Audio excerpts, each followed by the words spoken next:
श्री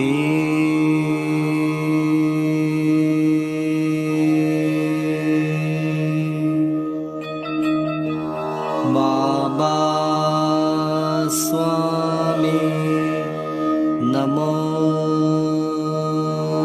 नमः।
सभी पुण्यात्माओं को मेरा नमस्कार।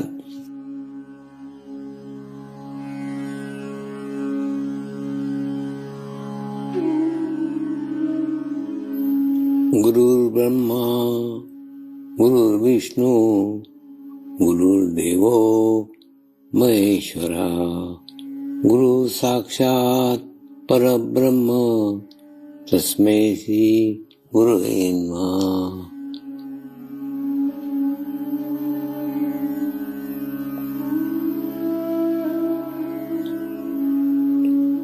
ध्यान की उस स्थिति में जाएंगे जहाँ शरीर भाव पूर्णतः समाप्त हो जाता है।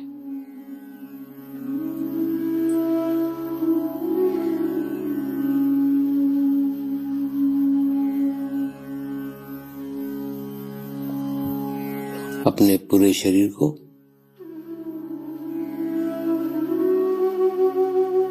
पूर्णतः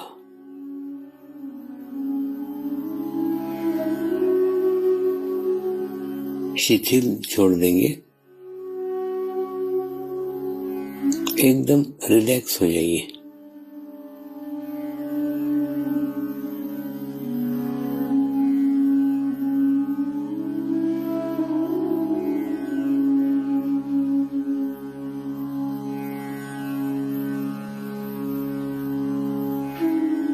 मेरे साथ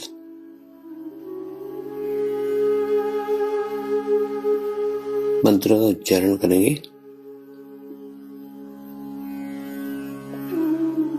मैं एक पवित्र आत्मा हूँ।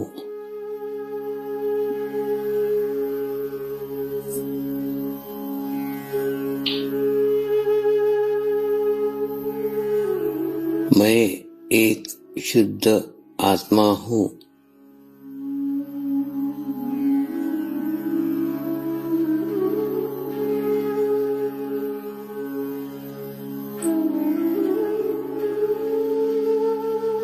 मैं एक पवित्र आत्मा हूँ।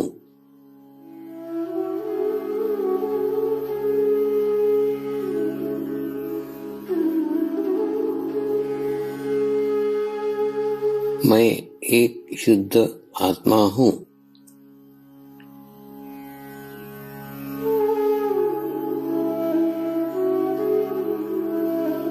मैं एक पवित्र आत्मा हूँ।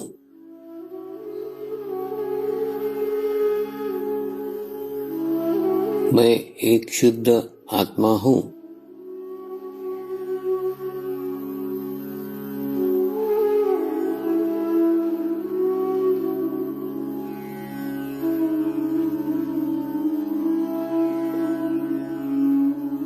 अब इसी आत्मा भाव को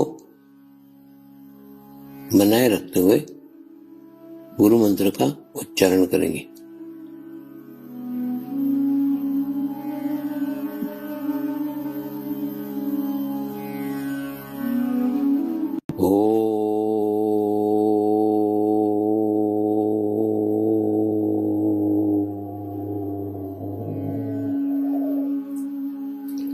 श्री शिव कृपानंद स्वामी नमो नमः।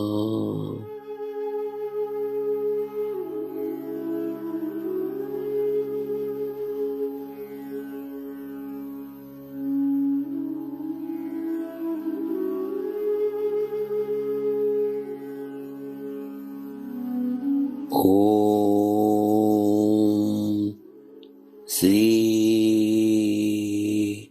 शिव कृपानंद स्वामी नमो नमः।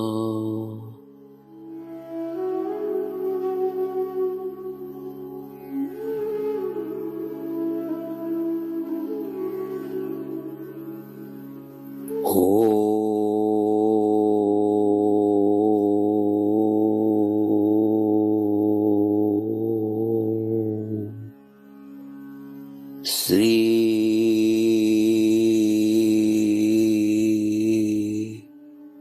शिव कृपानंद स्वामी नमो नमः।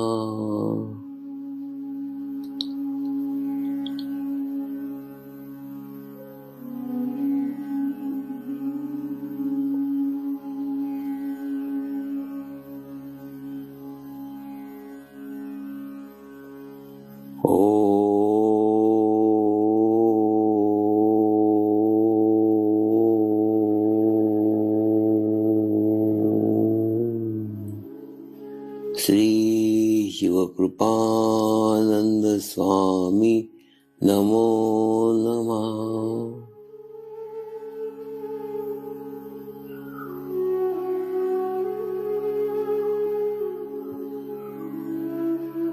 ओम श्री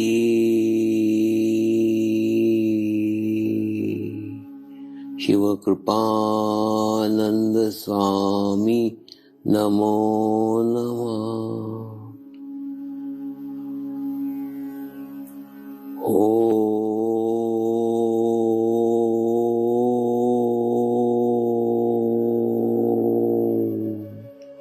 श्री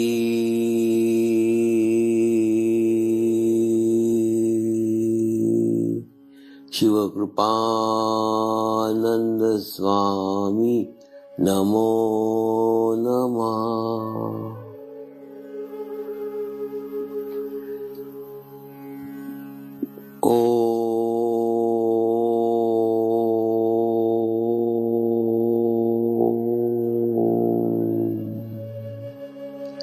श्री शिव कृपानंद स्वामी नमो नमः।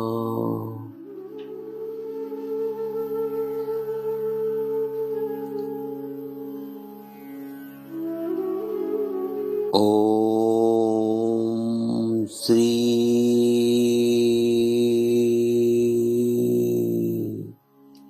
शिव कृपानंद स्वामी नमो नमः।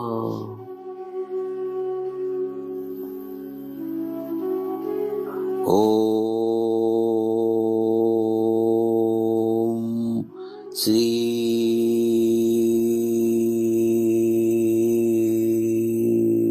शिव कृपानंद स्वामी नमो नमः।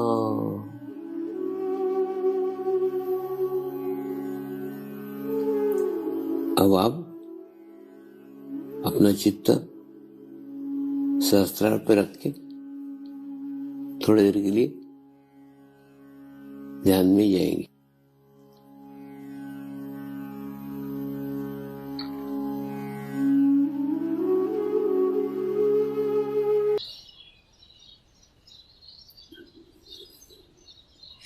आए हुए सभी पुण्यात्माओं को मेरा नमस्कार।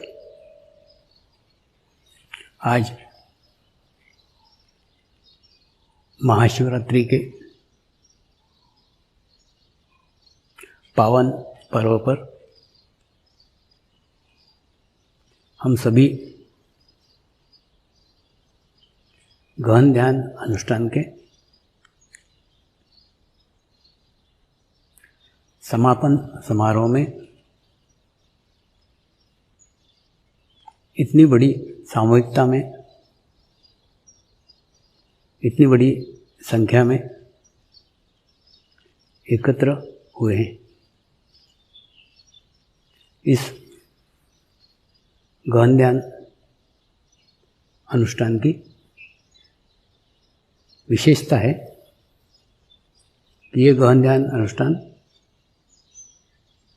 दक्षिण भारत के बनने वाले आश्रम में जो गुरु शक्ति धाम में मंगल मूर्ति स्थापित होगी उसके लिए प्राण प्रतिष्ठा का समारोह हुआ है और उसमें बंगलोर में ये स्थापित होने वाली है। दूसरा, आज का उत्सव आत्माओं का उत्सव है और आत्माओं के उत्सव में हमको भी आत्मा बनकर के ही सम्मिलित होना पड़ेगा। आत्मा बनकर के सम्मिलित होना है, हमको आत्मचिंतन करने की आवश्यकता है। दिनचर्या की भागदौड़ में शांत चित्त बैठ करके अपने को सोचने का है कि जीवन में हमने क्या पाया है, हम जीवन में कहाँ तक पहुँचे। ध्यान कर रहे हैं लेकिन ध्यान में प्रगति कहाँ तक हुई है, प्रोग्रेस कहाँ तक हुई है। देखिए, ध्यान में भी ना अलग अलग प्रकार के लोग रहते हैं। कुछ लोग रहते हैं जो नकारात्मक की दृष्टिकोण रखते हैं कि ध्यान सर्वसामान्य मनुष्य के लिए है ही नहीं। ध्यान करने वाले जंगल में जाते हैं, ध्यान करने वाले हिमालय में जाते हैं, ध्यान करने वाले समाज में नहीं रहते हैं, ये हमारे बस का ही नहीं है, ऐसा करके उन्होंने उसको छोड़ ही दिया। दूसरे ऐसे लोग हैं जो ध्यान करने का प्रयत्न तो करते हैं, प्रयास तो करते हैं, लेकिन ध्यान लगता नहीं है। ऐसा सोच करके असफल हो जाते हैं और असफल हो जाने के बाद में धीरे धीरे धीरे ध्यान छोड़ देते हैं। लेकिन सदैव याद रखो, ध्यान एक सतत करने वाली साधना है, सतत करने वाला अभ्यास है। एकदम तुरंत से नहीं होगा। हमारे जितने भी इफेक्ट, जितने भी प्रभाव हमारे ऊपर पड़े हुए हैं ना, वो सब प्रभाव होते होते हमको खाली होना पड़ेगा, रिक्त होना पड़ेगा, शून्य होना पड़ेगा, तब जाके ध्यान लग जाएगा। ध्यान करना नहीं पड़ता, हम करने का प्रयास करते हैं, करने का प्रयास करते हैं इसीलिए नहीं लगता है। और दूसरा, बार बार करो ना, इसकी ना समय देने वाला है। आप एकदम भरोगे, एकदम कुछ चमत्कार हो जाएगा, कोई मिरेकल्स हो जाएगा, ऐसा कुछ नहीं है। सतत करते करते करते, और जिस दिन ध्यान लग जाएगा उस दिन पता भी नहीं चलेगा कि ध्यान लग गया। ऐसा तो कहने का मतलब प्रयत्न करते रहो, प्रयास करते रहो। और दूसरा, आप जिनको सोचते हो कि उनका ध्यान बहुत अच्छा लगता है या बहुत ध्यानी है, लेकिन वो भी हजारों बार जीवन में असफल हुए हैं, तब जाकर के धीरे धीरे वो सफलता के सीढ़ी तक पहुँचे। तो जो व्यक्ति आज आपको ऊंचाई पे बैठे दिखते हैं, इतने ऊंचाई के ऊपर है, इतने अच्छे ध्यानस्थ स्थिति में, लेकिन उस स्थिति तक पहुंचने के लिए कई असफलताएं उनके जीवन में आई हुई है। कई बार असफल होने के बाद में फिर जाकर के वो जीवन में सफल हुए। तो हमको सफलता दिख रही है, उनके उसके पीछे हजारों असफलताएं छुपी हुई है। तो इसलिए एकदम तुम भी मत सोचो कि लगाओगे और ध्यान लग जाएगा। उसके लिए सतत प्रयत्न की, सतत प्रयास की आवश्यकता होती है। इसलिए लगे रहो। और दूसरा, ध्यान लगे ये अपेक्षा से ही मत बैठो ना, उसको टाइम दो, बस आधा घंटा रोज टाइम दो। टाइम देते देते देते ध्यान कब लग जाएगा आपको ही पता नहीं चलेगा। उसके बाद में कुछ लोग ऐसे रहते हैं जो बिल्कुल पूर्ण मन से, पूरे भाव से ध्यान करते हैं, लेकिन वो क्यों?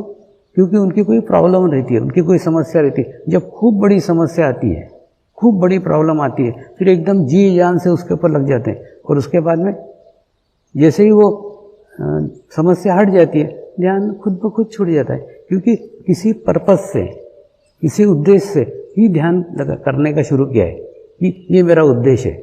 जैसे बोलते हैं ना कि प्रेम, कुछ परमात्मा से प्रेम करते हैं तो कोई शर्त से थोड़ी करते हैं, वैसे ये मेरा काम होना चाहिए, ये शर्त से तुमने ध्यान किया तो छूट जाएगा।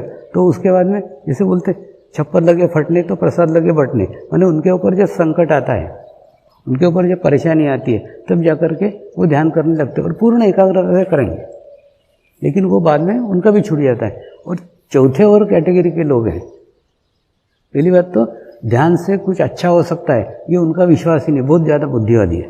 हाँ, और लेकिन सिर्फ ध्यान इसलिए करते हैं कि उनको ध्यान करना अच्छा लगता है, ध्यान करने से रिलैक्सेशन लगता है, ध्यान करने से अच्छा लगता है। तो ये लोग ऐसे जो कोई अपेक्षा लेके इस मार्ग में नहीं आए, सिर्फ ध्यान करना अच्छा लगता है, इसलिए शौक, जैसे फुटबॉल खेलने का शौक है, क्रिकेट खेलने का शौक है, वैसे फुटबॉल खेल के अच्छा लगता है, क्रिकेट खेल के अच्छा लगता है, वैसे ही ध्यान करके अच्छा लगता है, अच्छा लगता है इसलिए ध्यान कर रहे हैं।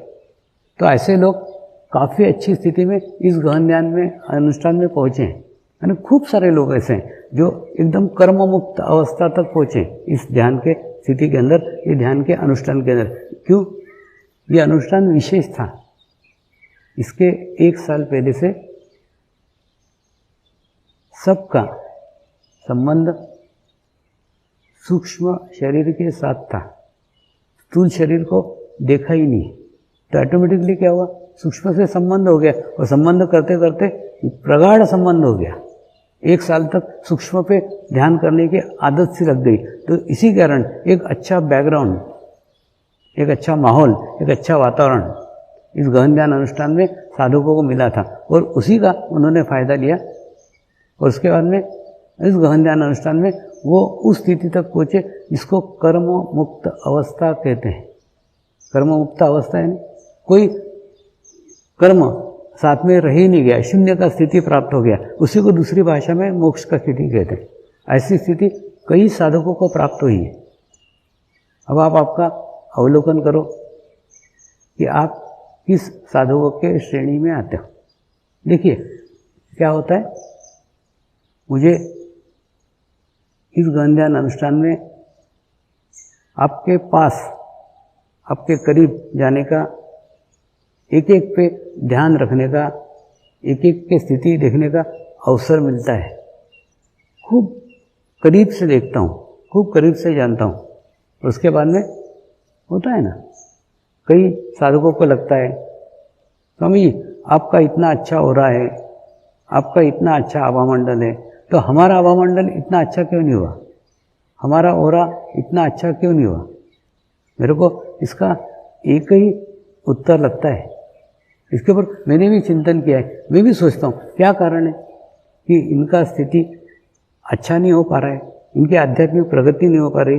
जबकि मैं भी ध्यान करता हूँ, ये भी ध्यान करते हैं, मैं भी सामान्य मनुष्य हूँ, ये भी सामान्य मनुष्य है, फिर मेरा हो सकता है तो इनका क्यों नहीं हो सकता, इनका आभामंडल अच्छा क्यों नहीं सकता, इनका ओरा अच्छा क्यों नहीं हो सकता। तो इस बार आपके इस प्रश्न का भी उत्तर ध्यान में प्राप्त हुआ। देखिए आप अंतर्मुखी नहीं हो पा रहे हैं और मैं अंतर्मुखी हो पा रहा हूँ, बस इतना ही अंतर है। लेकिन अंतर्मुखी हम तब होते हैं जब हमारा चित्त बाहर जाना बंद हो जाता है, और हमारा चित्त बाहर जाना तब बंद होता है जब हमको बाहर परमात्मा की खोज समाप्त हो जाती है। आपके अभी भी परमात्मा की खोज बाहर चल रही है, आपका चित्त अभी भी बाहर परमात्मा को खोज रहा है, ढूंढ रहा है, भटक रहा है। यानी इसको संपूर्ण समाधान बोलते हैं, इसको पूर्ण सेटिस्फेक्शन बोलते हैं। वो आपके जीवन में प्राप्त नहीं है, और जब तक आपको संपूर्ण समाधान प्राप्त नहीं होगा तब तक आप कभी भी अंतर्मुखी नहीं हो सकते। देखिए अंतर्मुखी होने के लिए सबसे बड़ी शर्त है कि आपको संपूर्ण समाधान प्राप्त हो, यानी मैंने जीवन में सब कुछ प्राप्त कर लिया, मुझे प्राप्त करने के लिए अब कुछ बाकी नहीं है। देखिए, सबसे बड़ा समाधान क्या है? परमात्मा की प्राप्ति। परमात्मा की प्राप्ति हो जाने के बाद में एक संपूर्ण समाधान, एक संपूर्ण सेटिस्फेक्शन हमको प्राप्त हो जाता है और हमारी बाहर की सारी खोज बंद हो जाती है, सारा ढूंढना, सारा भटकना सब बंद हो जाता है और हम भीतर की यात्रा पे चले जाते हैं। लेकिन ये तब तक नहीं जा सकते जब तक हमको बाहर की खोज बंद न हो, और बाहर की खोज तब बंद होती है जब हमको परमात्मा की प्राप्ति होती है। जब हमको परमात्मा की प्राप्ति होती है उसके बाद में वो समाधान मिल जाता है कि मैंने परमात्मा को पा लिया, मैंने परमेश्वर को पा लिया, अब जीवन में पाने के लिए कुछ भी बाकी नहीं रहा, मैंने परमात्मा को पा लिया, मैंने जीवन में परमेश्वर को पा लिया। ये जब अनुभूति होती है ना, ये जब अनुभव होता है, फिर बाहर पाने के लिए कुछ भी नहीं रहता है। ये पाने के बाद में सारी खोज, सारी सर्च, सारी तलाश बाहर नहीं होके फिर भीतर की ओर हो जाती है, और भीतर के होने के बाद में परमात्मा आपको आपके भीतर ही मिलता है। परमेश्वर बाहर है ही नहीं, परमेश्वर आपके भीतर है, आपके अंदर है, और अंदर आने के बाद में फिर सारी बाहर की खोज खत्म हो जाती है। फिर आप महसूस करते परमात्मा मेरे ही भीतर है, परमात्मा मेरे ही अंदर है, फिर बाहर कहाँ ढूंढना, बाहर कहाँ खोजना। लेकिन ये हम अंतर्मुखी तब तक नहीं हो सकते जब तक हमको अंतर्मुखी करने वाला कोई माध्यम हमारे जीवन में नहीं आए। जब तक हमारे जीवन में वो माध्यम नहीं आता तब तक हम अंतर्मुखी हो ही नहीं सकते। और दूसरा, वो माध्यम आ जाने के बाद में उसकी अंतर्मुखी शक्तियों के कारण हमारा भी चित्त अंतर्मुखी हो जाता है। लेकिन वो माध्यम जब मेरे जीवन में आया और आने के बाद में मैंने जब उसमें ही परमात्मा का अनुभव किया, तो फिर सारी खोज, सारी भटकन सारी बंद हो गई और परमात्मा की यात्रा भीतर प्राप्त हुई। अब जैसे आज या हम सदैव ही गुरु मंत्र बोलते हैं, गुरुर् ब्रह्मा गुरुर्विष्णु गुरुर्देवो महेश्वरा, गुरु साक्षात परब्रह्म तस्मै श्री गुरु नमः। कितना विरोधाभास है।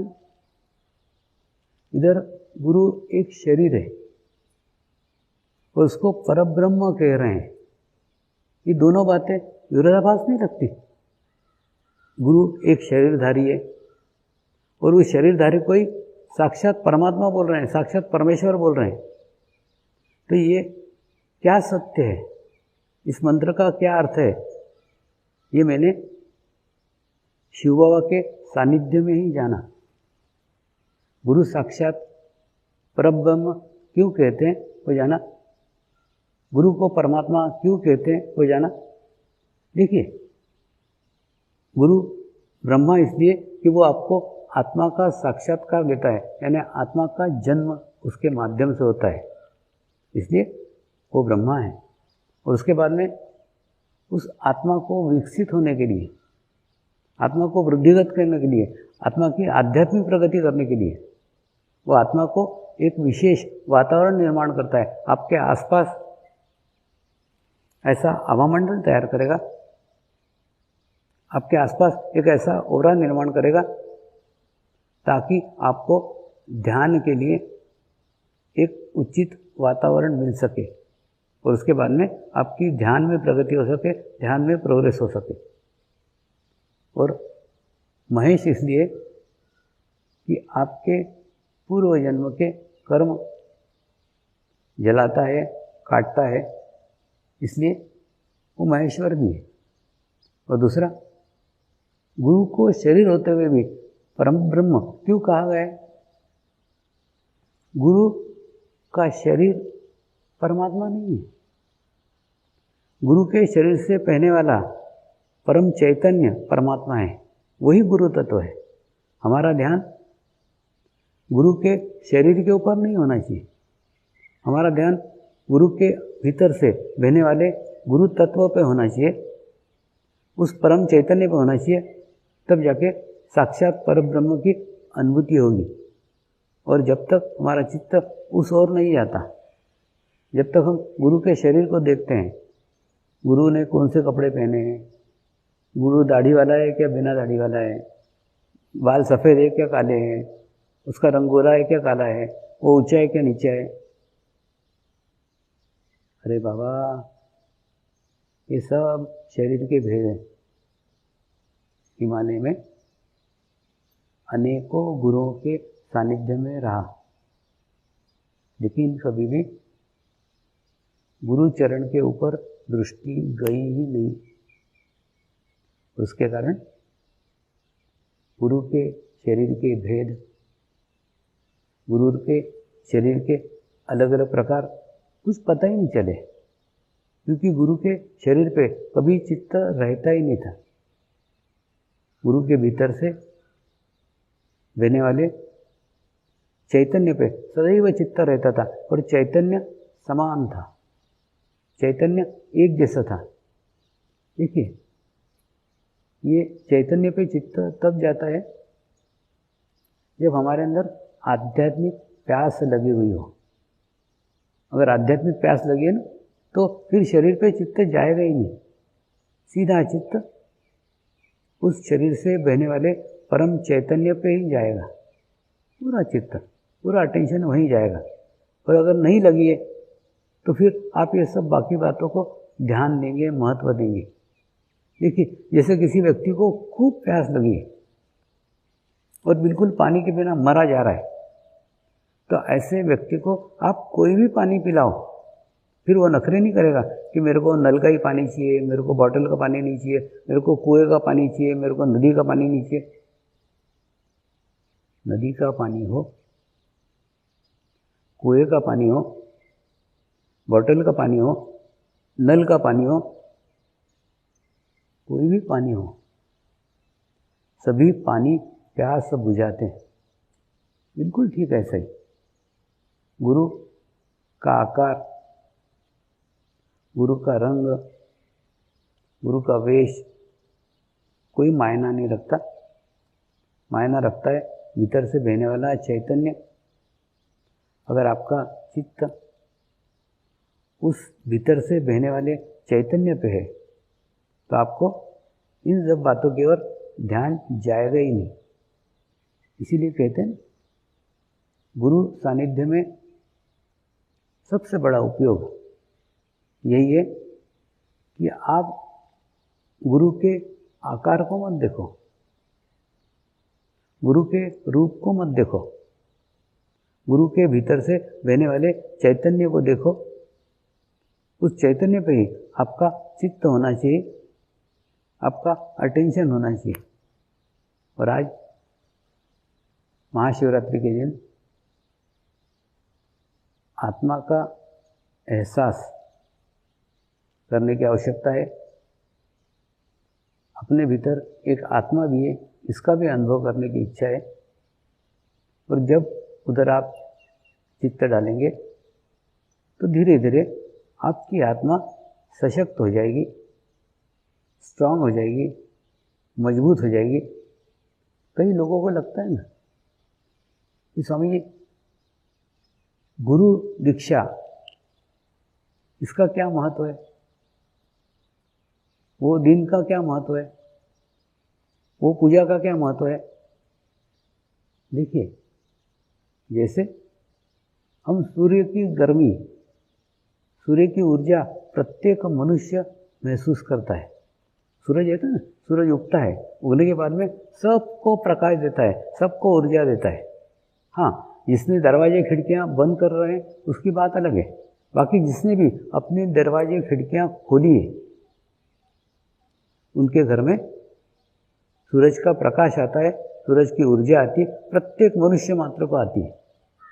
लेकिन कितने लोगों को उसका एहसास है, कितने लोगों को फुर्सत है कि सूरज की ओर देखे, सूरज को नमस्कार करे, सूरज को धन्यवाद दे कि तेरी ऊर्जा के कारण मुझे उत्साह आया, मुझे अच्छा लगा। अब देखो ना, बरसात के दिनों में अगर सूरज नहीं उगता है, कैसा वातावरण हो जाता है, एकदम सुस्ती वाला लगता है। क्यों? क्योंकि सूरज की ऊर्जा हमको प्राप्त हुई नहीं, बिल्कुल ऐसा का ऐसा ही है। कितने मनुष्यों को पता है कि अपने भीतर कोई आत्मा भी होता है, कोई परमात्मा आत्मा के रूप में हमारे भीतर बैठा हुआ है। कितने लोगों को एहसास है? ये एहसास करना, ये रिकॉग्निशन करना, इसको मानना, ये मान्यता देना, यही गुरु दीक्षा का महत्व है।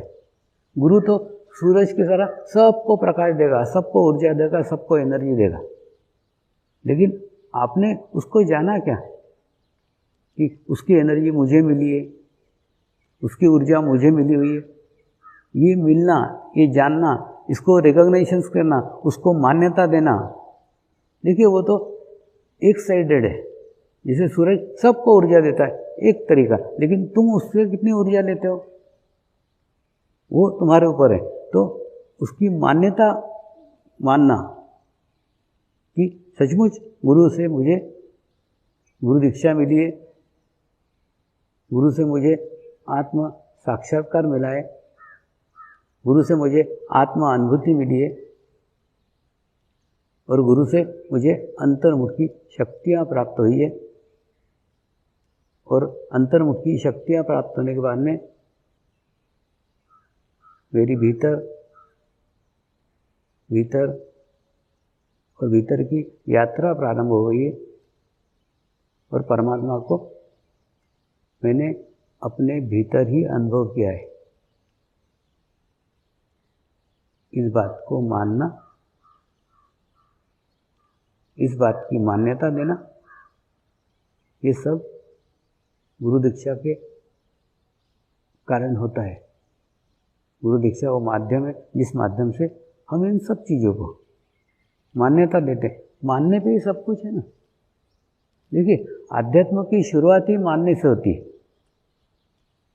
जैसे हम कोई भी धार्मिक कार्य करते हैं, सत्यनारायण की पूजा करते हैं, पूजा में सबसे पहले वो पंडित जी सुपारी रखते हैं और बोलते हैं ये गणेश जी हैं, और गणेश जी कह करके तुम उसकी पूजा करो। रोज हम सुपारी खाते हैं, हमको मालूम है कि ये हम सुपारी खाते हैं, वो सुपारी है, लेकिन उस समय सुपारी को हम गणेश जी मान करके पूजा करते हैं। यानी मानना, मानने से आध्यात्मिकता की शुरुआत होती है। कुछ भी मानना, देखिए मानना यानी क्या, जो दिख रहा है वो न देखते हुए जो नहीं दिख रहा है उसको देखना। सुपारी दिख रही है, लेकिन सुपारी को नहीं देखने का, उसके भीतर गणेश तत्व को देखने का, गणेश जी को मानना। गणेश जी नहीं दिख रहे लेकिन उनको देखना, और सुपारी दिख रही उसको नहीं देखना। यही तो आध्यात्मिकता की शुरुआत है।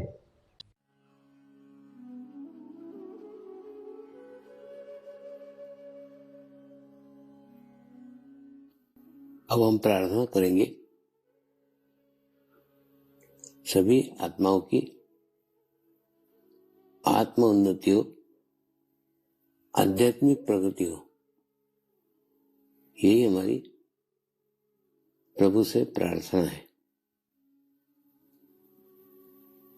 नमस्कार। जय आत्मेश्वर।